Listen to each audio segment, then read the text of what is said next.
Enlia Sharifa, Miss Mayotte 2020, qui est là ce soir pour vous. Bonsoir, Enlia. Bien, voilà, venez à côté de moi, Enlia. On va rester à côté pour qu'on puisse bien être dans le champ des caméras. Tout va bien, Enlia? Tout va bien pour moi. C'est vrai? Sûr? Très bien. Tout va bien? Très bien. Donc on remet la couronne sans problème ce soir. Très ému quand même, bon, un petit pincement au cœur. D'accord. Enlia, c'est une année, on peut le dire, un peu particulière que vous avez vécue, spéciale, certes, puisque vous avez donc été couronnée Miss Mayotte 2020, une année aussi qui a été marquée par une crise sanitaire sans précédent. Qu'est-ce que vous gardez comme souvenir de votre année de règne? Effectivement, c'était une année particulière parce qu'on a été touché par la pandémie Covid-19, mais on a dû s'adapter. À travers les réseaux sociaux, j'ai dû faire briller Mayotte et de toujours en fait bénéficier, de toujours partager cette positivité. Et comme souvenir, pour Mayotte, ça reste mon couronnement, bien sûr. Ah, oui. J'ai été élue le 7 novembre 2020 et j'oublierai jamais ce moment. C'était un moment qui m'a marqué à vie.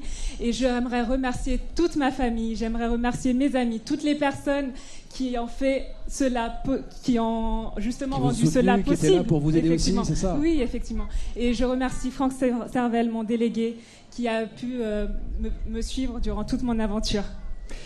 Enlia, fin d'année dernière, début du mois de décembre, vous avez participé à l'élection de Miss France. Est-ce que vous pouvez nous rappeler ce que vous avez vécu, le formidable voyage que vous avez fait pour le comité Miss France, et puis quels souvenirs vous gardez de cette expérience exceptionnelle?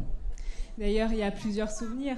Un de mes souvenirs qui m'a plus marqué, c'était la visite au château de Versailles. D'ailleurs, Amandine Petit peut vous en témoigner. Nous étions vraiment un groupe soudé. On était 29 candidates et j'ai justement passé un très très bon moment avec ces filles. Donc c'est un de mes souvenirs particuliers.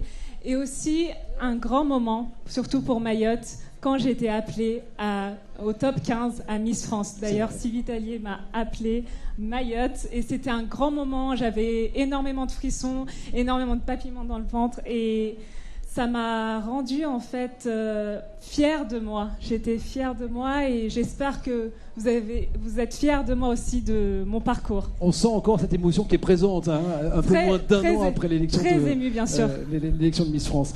Quel est le conseil que vous donneriez ce soir, Enlia, à celle qui va être élue à la fin de cette soirée, la nouvelle Miss Mayotte?